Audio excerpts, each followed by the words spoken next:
You guys put the clamps on them in the fourth quarter. What was the key in those final 12 minutes to forcing Game 7? Just make everything tough. Obviously, we know what they bring to the table. You want to make everything tough, contest everything. We got the double big lineup in the back to clean up at the rim and rebound, and then on the other end, stay in attack mode. So I just think our youth and our athleticism can wear on them over the course of the game, and we're able to have some success late.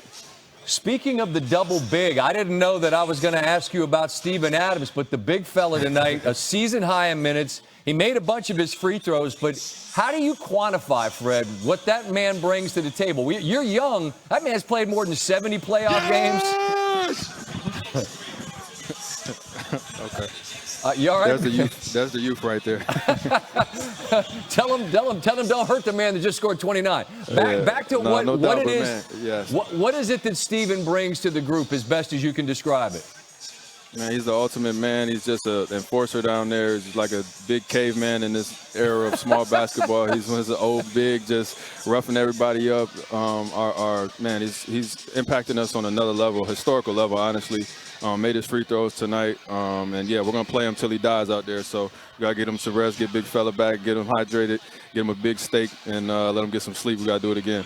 That sounds like good caveman recipe. Now, as for you, Fred, Game 4 is 25, Game 5 is 26, Game 6 is 29. I don't know if something's clicked. I don't know if you guys found something on tape or if it's just sort of your own championship DNA. What has happened over these last 3 games for you?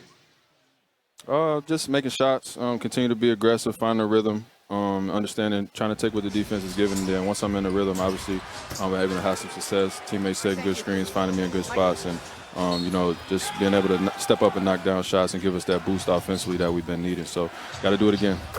All right, I know you want to get to the fellas. Just the youth of the team we just saw with Şengün there. A lot's made of that, Fred, but Ime's coached in the finals. You've won one. Steven, as I just said, man's got 70-some-odd playoff games. There's plenty of experience in your group. What have you all helped the young guys understand about what's going to be required tonight and then Sunday back at your place?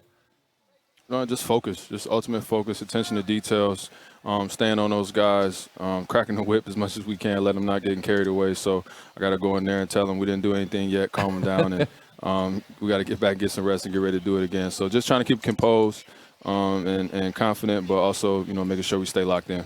All right. As I said to you in the break, always bet on who, Fred? You know that. Bet on yourself. Appreciate you, bro. All right. Be well, Fred. Thank you for the time. Yep. Thank you. All right, Fred VanVleet, 29 tonight, and a Game 7 has been forced. Speaking of which, our coaches certainly think that Game 7 are the best words in sports, and you see Steve Kerr has won 3 of the 4 Game 7s in his career. Ime Udoka is 2-0 in those winner-take-all games. If the Rockets can pull it off, it'll be the 3rd time they've won a series when they've been down 3-1, which is the most in that scenario for any franchise. As for the Warriors, the only series they've lost when they were up 3-1, you remember at the finals of 2016. Interesting trends heading into the game. Last 6 teams have forced a Game 7 after going up 3-1. Only one has won the series. That team is the 2023 Heat, who is led by Jimmy Butler. Kendrick Perkins standing by. And Perk, you just heard the conversation with Fred VanVleet. I have such an appreciation for that young man going back to the Wichita State days, famously as the draft party doesn't get picked and said, we're good, I'll be all right. And, man, he's been a great pro wherever he's been. He was spectacular tonight, has been these last 3. What have you seen from him?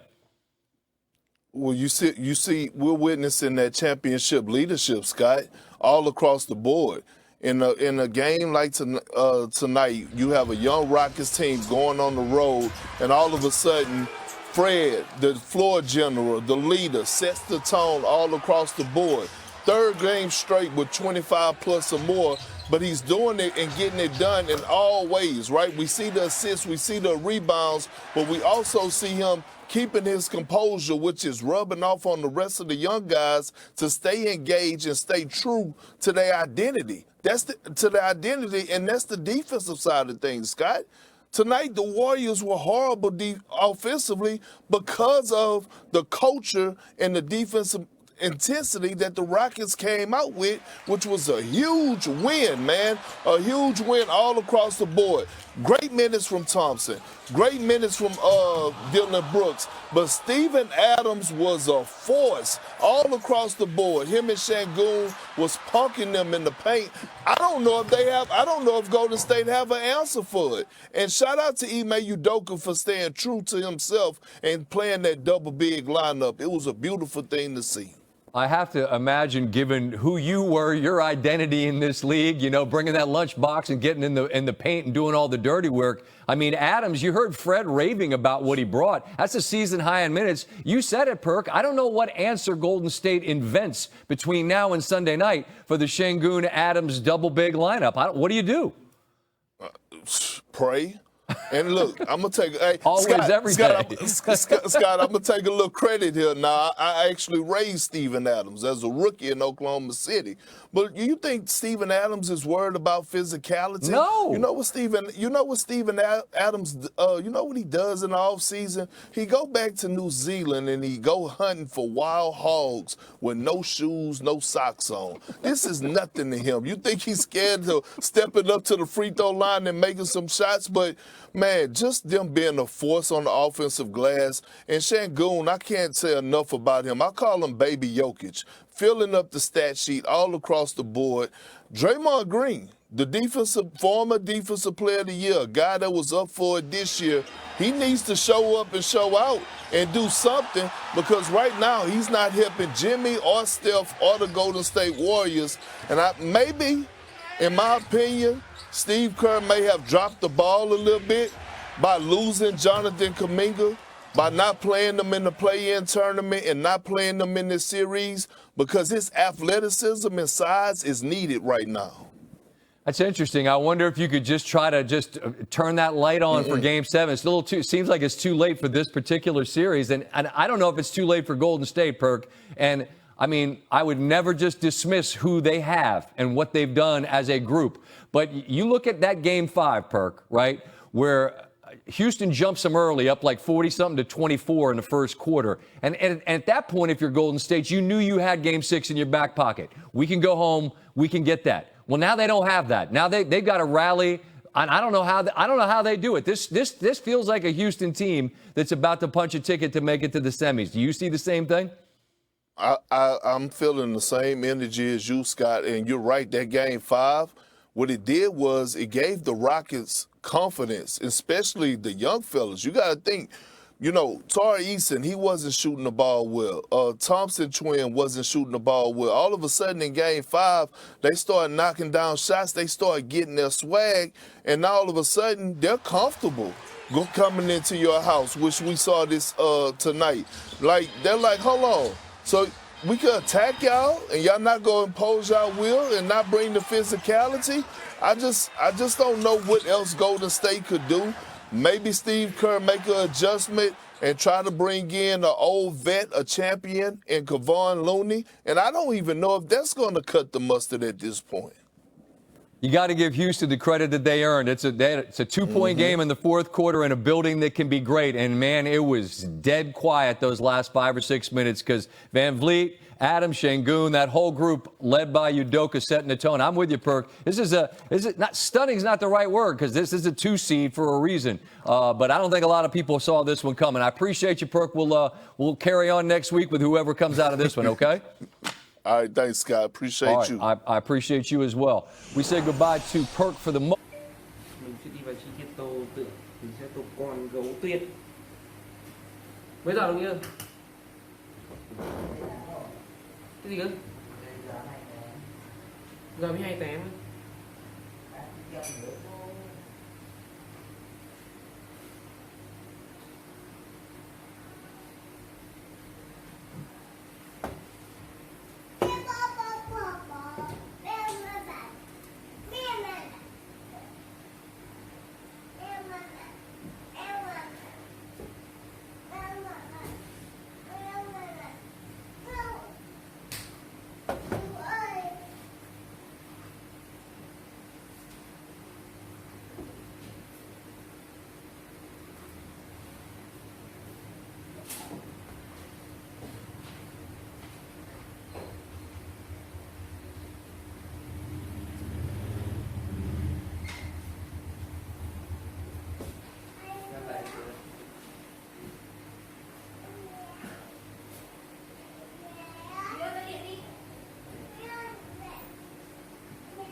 thầy cái ghế ra. Không chơi như vậy cũng được.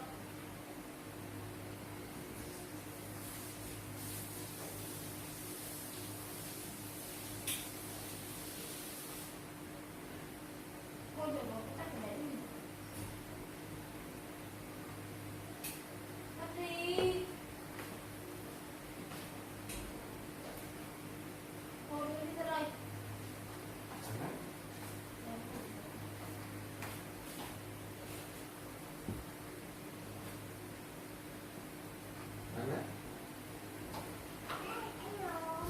Cái gì? Đi ra đây thôi. Gì? Ra đây xem nào, ra đây xem nào. Nào, cho tay này nó quay cùng tay đó.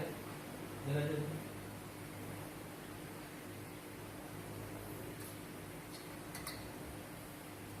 Đi ra đây.